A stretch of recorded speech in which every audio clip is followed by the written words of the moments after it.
Ladies and gentlemen, the secret word tonight is chair, C-H-A-I-R. Really? You bet your life. The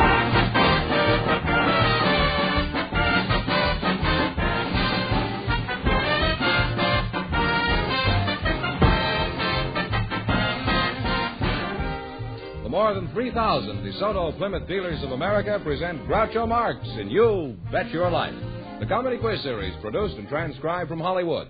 And here he is, the one, the only... Groucho! What a bore. Oh, that's me.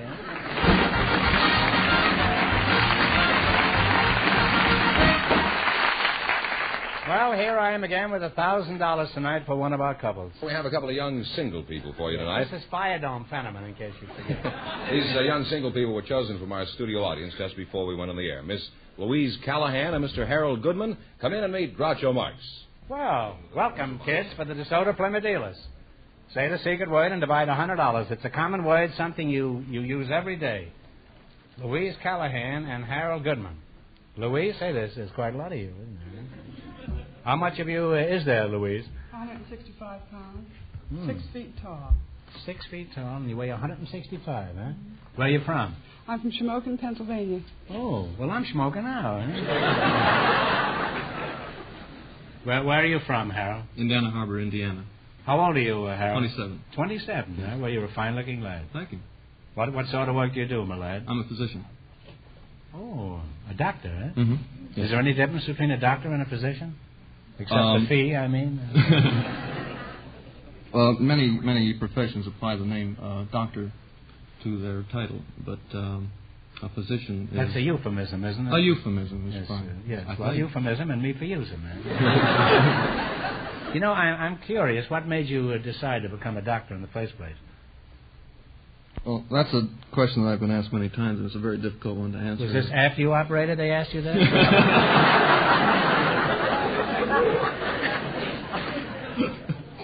Well, how do you answer that query?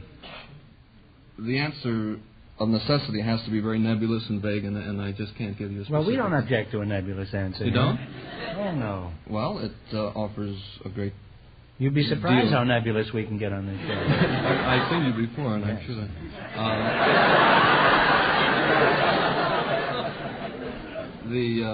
the field, of course... How would you like it if I practiced medicine, huh?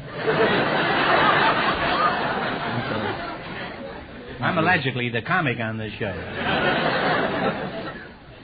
Medicine offers a great deal of variety and interest. Well, show business offers a lot of variety, too. I would like very much to be in every show week, business. Huh? I would like to be in show business. The way you're going now, it won't be a matter of a few minutes. You may be sitting here, and I may be rolling bandages. Wanting something better. Go on. Now, what were you saying?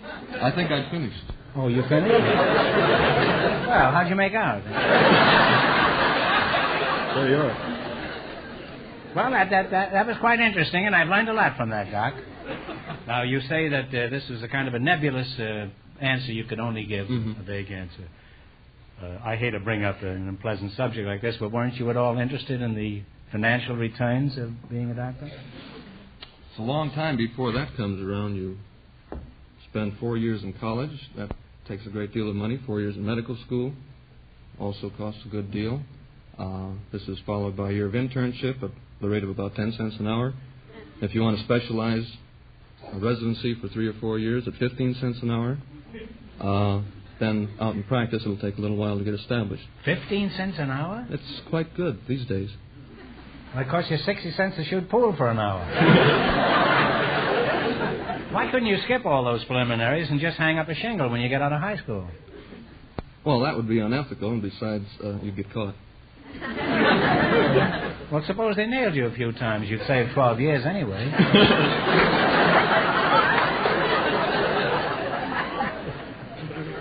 Now, Louise, what sort of work have you been doing? I used to be the human fish at the Mommy Biltmore in Florida. You were a human fish? Yes. Did you have a worm in your mouth? No, I'll tell you about it, Groucho. Well, I wish you would. What they did was put a harness on me, and there was a man with a pole and a line, and I would go out in the water and swim real hard and try to fight it, and people on the sides would make bets and to see if I would stay out in the water, whether he pulled me in or not. Well, after they caught you, did they hang you over the mantle? Or... Imagine coming home and explaining this to your wife. Say, I just caught this fish. Well, you make a splendid couple, and now the rest is up to you. I've done all I can. Now, in just 1 minute, you're going to play You Bet Your Life for a chance at the $1,000 question. But first, I want everybody to listen to this. Friends, what do you want in a car? An engine might be nice. If you're looking for the highest standards of safety and performance, you should own a DeSoto. How about if you're looking for little things, like wheels? Well, Groucho, no matter what you're looking for, you'll do better with a DeSoto. You mentioned engines. DeSoto, you know, has the sensational 160-horsepower Fire Dome V8 engine. The engine specifically designed to give you top performance under all conditions. The DeSoto Fire Dome gives you surging power plus real economy because the Fire Dome was built to run at peak efficiency on ordinary fuels, not expensive premium fuels. The mighty DeSoto Fire Dome V8 engine means you'll always have power when you want it, power when you need it. And as for wheels, DeSoto offers you wonderful safety rim wheels, an extra safety factor. DeSoto's safety rim wheels have special protective ridges designed to hold the tire securely on the rim in case of a blowout. This helps you control the car and bring it to a safe stop. So you see, friends, for outstanding performance and wonderful safety, your next car should be a DeSoto. Tomorrow, drop in at your DeSoto Plymouth dealers. Take the 5-mile trial in the mighty DeSoto Fire Dome 8 or the famous DeSoto PowerMaster 6. Prove to yourself that your next car should be a DeSoto. And don't forget, all dealers who sell DeSoto also sell Plymouth, the low-priced car most like high-priced cars.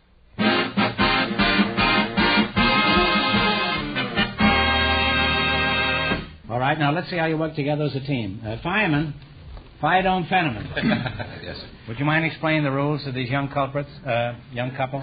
Well, you bet as much of your $20 as you want on each of 4 questions, and the couple that earns the most money gets a chance at the $1,000 DeSoto Plymouth question later on in the show. Here we go. Let's see how high I can build you $20. From our list of 20 categories, you selected songs written by famous personalities as your category. Here's your first question. How much of the 20 will you try? 1950. 1950. Billy Rose and several others combined their talents to write this song. Give me the title of it. Okay, Jerry.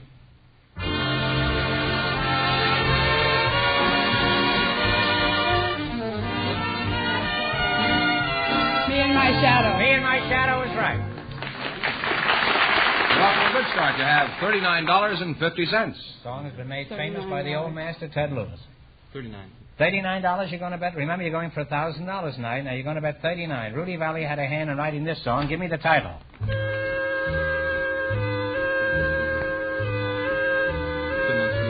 Good Night, Sweetheart. Good Night, Sweetheart is right. You now have $78.50. How much you going to bet?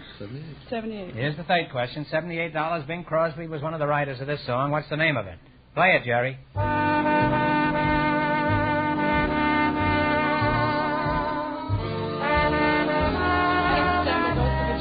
Ghost of a Chance with You is right. You now find for $156.50. How much of this are you going to bet this time? $156.50. All of it. You going to shoot the works? Here we go. It's your last chance to beat the other couples. In 1924, Al Jolson helped write this song. Let's see if you can identify it. California, here I come. And you'll wind up with $313. Yeah, Louise, you're a fine couple.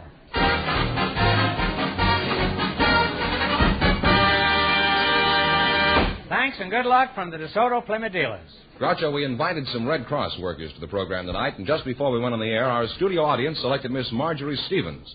Her partner is a husband who volunteered, Mr. George Heckenkamp.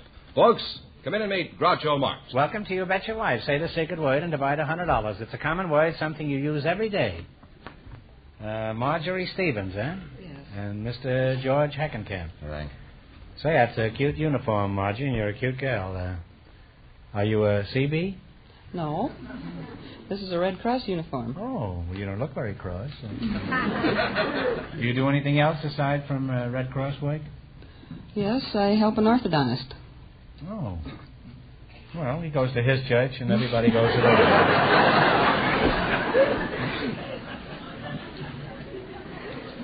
George Heckenkamp, huh? Yes. Where are you from? I'm originally from Quincy, Illinois. Oh, I had the Quincy for a while. I played in Quincy. That was long before you were born, though, I think. Are you married, George? Yes, I am, sir. Mm-hmm. How'd you meet your wife? Well, she was dancing with a fellow I didn't like one time, and I cut in on him and been dancing with her ever since. You dance 24 hours a day? Was your wife pleased at this turn of events? Well, I'm married to her. She Answer my question, George. None of this nebula stuff. We've had enough nebula tonight. What did you do in Quincy? Well, I didn't do too much in Quincy. I moved to Pittsfield, Illinois. What did you do in Pittsfield? Moved to Peoria? No, I had a flower shop there, a florist shop. Oh, I see. And everything went to pot? How'd you make out there? Well, I lost money. Oh. That was pretty prophetic, wasn't it? What did you do when you came to California? Well, I opened 2 flower shops out here. Well, that was pretty smart, George. You got wiped out in 1 flower shop, and you thought you'd do it with 2 shops. You figured you could go under much faster that way, is that it? You're a pretty shrewd cookie, George. How'd you make out the second time? I lost twice as much. George, I hate to say this, but in the flower business, I'd say you're a blooming idiot.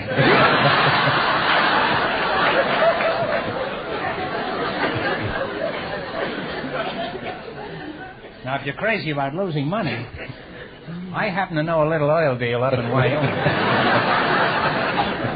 Now, this is a very attractive deal. You could get wiped out overnight. What did you do to make money, George? Well, I worked for an airline at night, and I worked for a bank during the day. Well, that wasn't very bright, George. If you really wanted to make money, you should have worked at the airline during the day and the bank at night.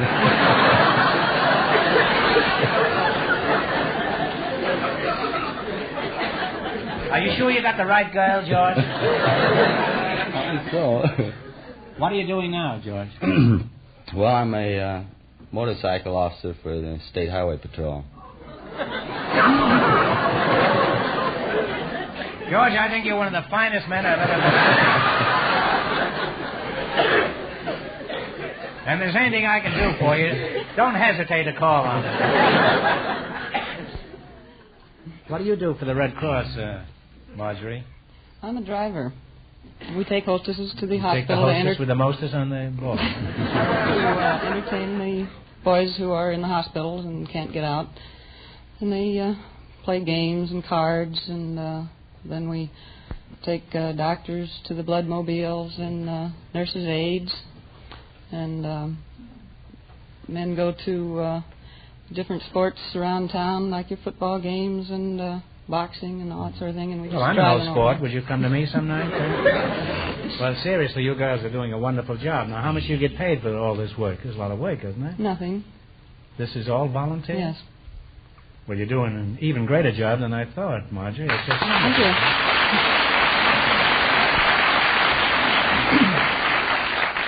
And if George wasn't married, I'd see what I could work up here between you two.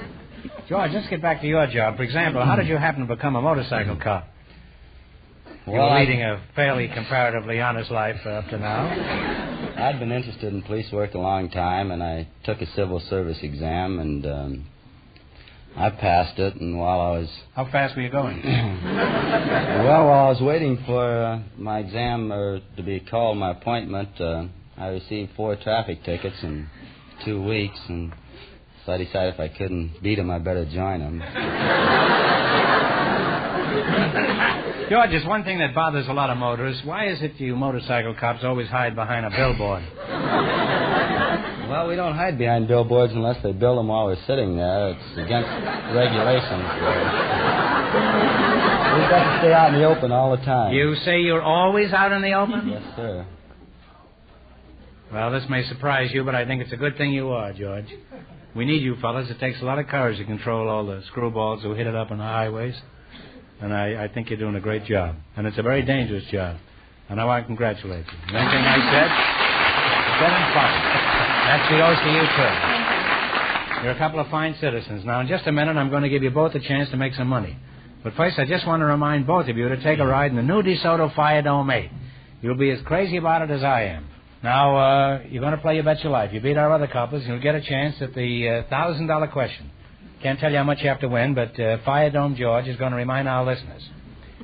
The doctor and his partner won $313, and the secret word is chair. Here we go. Let's see how high I can build you $20. You selected state landmarks, right? Yes, sir. Here's your first question. How much are you going to go for? Talk right up, kids. We'll shoot the works, $20. Shoot the works. All right. In what state do you find the famous Pikes Peak? Colorado. Colorado is right. You now have $40. Let me go in for $1,000 tonight. How much of the $40 you going to bet this time? Let's go $40. Might as well. $40. $40. In what state do you find Bryce Canyon?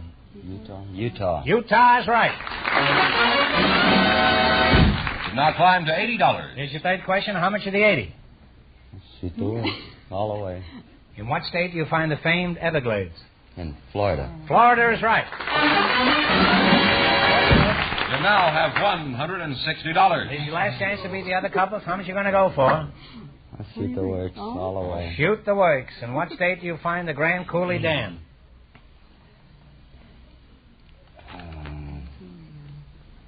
Washington. I'd say Washington. Washington is right.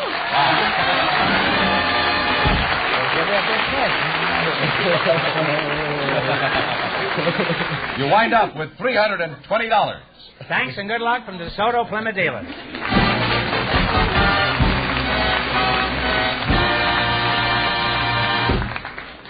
We have a real cute couple, wasn't it? We have a young couple for you now, Groucho, who recently became parents. They volunteered from our studio audience. Mr. Gordon Walker and Mrs. Annie McWhinney Walker. Meet Groucho Marx. Welcome, youngsters, for the DeSoto Plymouth dealers. Say the secret word and you'll win $100. It's a common word, something you use every day. Ann and Gordon Walker. Let's see, Mr. and Mrs. Walker, huh? That's right. And your new parents? Uh-huh. Well, it's a good thing you're both Walkers. It'll come in handy around 2 in the morning, huh? How old are you, Gordon? 32. 32? I That's thought you right. were about 22. Thank you. Oh. And Mrs. Annie McWhinney Walker, huh? Ann. McWhinney, eh? Was your mother frightened by a horse? What kind of a name is McWhinney? Scotch. Annie? Eh? Scotch. Oh, Scotch, yeah. Well, what kind of Scotch are you? Domestic or imported? Imported. Were you born in Scotland? No, I was born in the Isle of Man. Oh. The Isle of Man? Mm-hmm. What were you doing there, you hussy? That's just the name of the place. There are actually lots of women there. Oh. Well, is that near Boys Town, the Isle of Man? No, it's a tiny island between Ireland and England. Oh. Now, Fenneman says your new parents, how old is your child, Gordon? We have 3 of them. You have triplets? Well, congratulations. And how old are the little kids? Douglas is 5, Linda is 4, and Keith is 12 weeks. Really? That much time between them? Those triplets must have made medical history. How did you meet Gordon? Oh, that's kind of a complicated story. I don't doubt it. And with 3 youngsters around, it's getting more complicated all the time. Couldn't you break it down into small installments? Go ahead. How'd you meet him? Well, it started through Gordon's boss, who was interested in stamp collecting. And, Gordon's boss was interested in stamp collecting? Uh-huh. And now you have 3 kids? I don't know. Well, I had a brother who was a prisoner of war. And where was this? he was in Libya. Gordon's boss was interested in getting a stamp from a prisoner of war. So he wrote to my brother, and he couldn't reply directly to America because it was neutral. So he wrote to Mr. Lund, that was Gordon's boss, and addressed the letter to me in Scotland. And let's get this straight now. Where was Gordon's boss? In Martinez, California. He was in California. You were in Quincy. Your brother was in Libya. And you were in Scotland. And they're all collecting stamps, and now they got 3 kids. Shows you what a wonderful world we're living in. Somebody told you that 30 years ago, you'd have said they were mad. How did Gordon get involved in all this? Well, he read one of my letters. Mr. Lund's wife. Thief, eh? Mr. Lund's wife and myself corresponded, and Gordon saw one of my letters and was interested, and he wrote to me. When did you two finally meet each other? We met after we decided to get married. Wasn't that rather hazardous? Well, it wasn't any riskier than marrying a girl that I'd known. Well, that's logical, I guess. That sounds like the right words from the father of 3 children. Now, how long did this orgy of letter writing continue? 4 years. And I'm surprised you didn't marry the postman. You said you saw more of him than you did of Gordon. Did your family, what did they have to say about this unusual courtship? Oh, my mother was very excited about it. My dad went around to all his friends saying, "Look what Gordon got in the mail."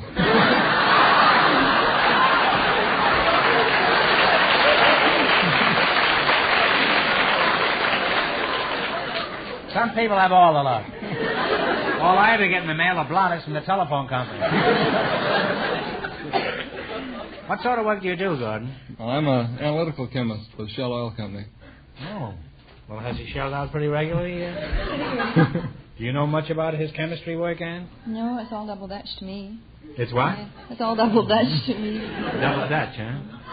I don't understand it, but when I can't get to sleep at night, he tells me about it, and I go right to sleep.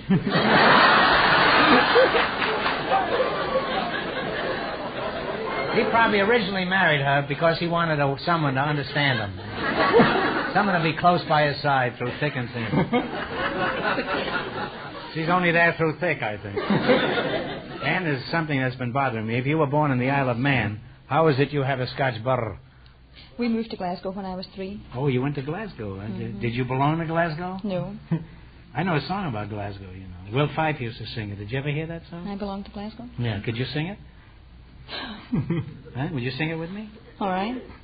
Can you sing? A little. Hasn't stopped me. Okay, here we go.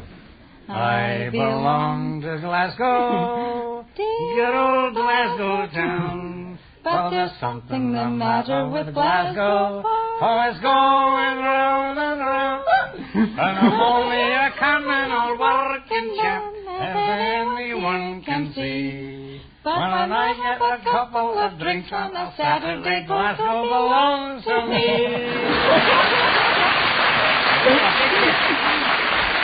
What about me?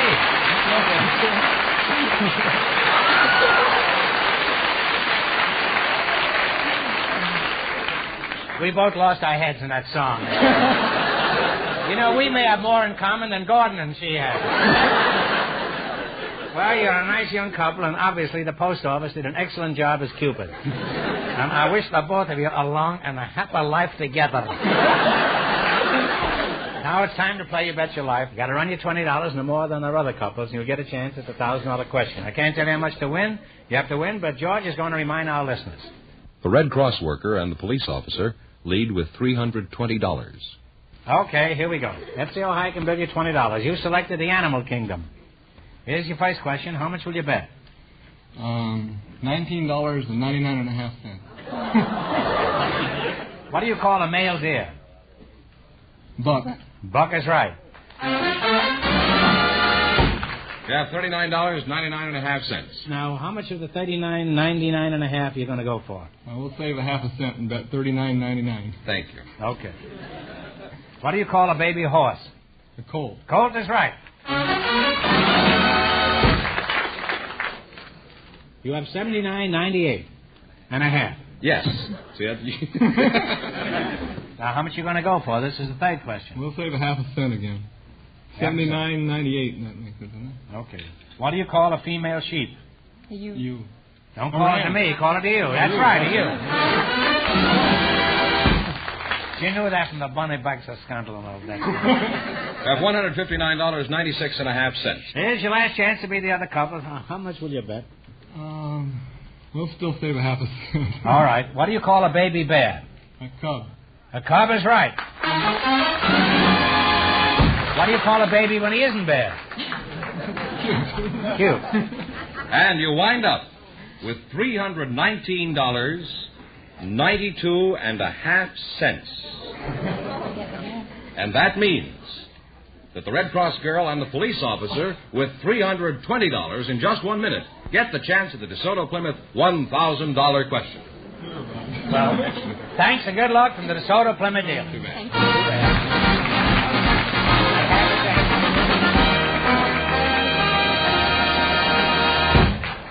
Gentlemen, let me tell you something about used cars. Do you know you've got to be mighty careful where you buy one? That's right, Groucho. My advice is go to the DeSoto Plymouth dealer.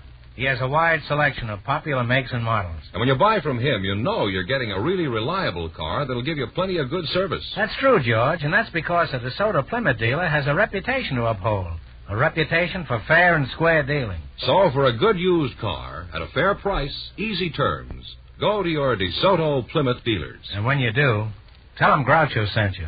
Remember, wherever you see those two great names linked together, DeSoto and Plymouth, you can always be sure of a fair and square deal.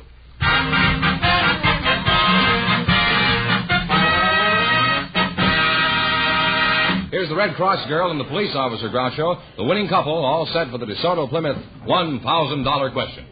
Well, how do you feel, Smart? I don't know, scared. Now, if you win this money, stop hiding behind billboards, will you? All right, for $1,000, I give you 15 seconds to decide on a single answer between you. Think carefully, and please no help from the audience. Here it is. America's most famous ship, Orion Sides, actually had copper sides, which were installed and designed by a great patriot. For $1,000, who was his famous craftsman?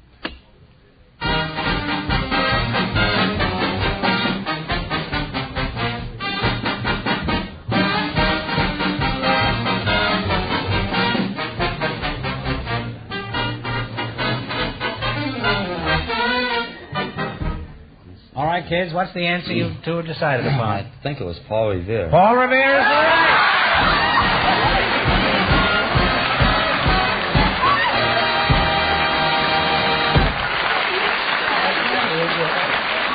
right. That's right. You win $1,000.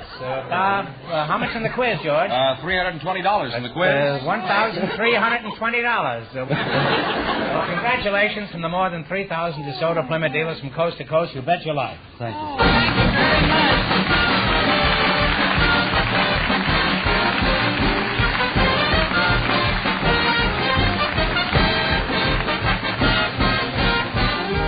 Be sure to tune in again next Wednesday night at the same time for the Groucho Marx Show, when the big question will be worth $1,000. And don't miss Groucho's television show, also presented by the DeSoto Plymouth Dealers of America. And remember, all dealers who sell DeSoto also sell Plymouth. Two great cars, both products of the Chrysler Corporation. And when you drive in, tell them Groucho sent you. Good night, folks, and remember, see DeSoto Fire Domate tomorrow.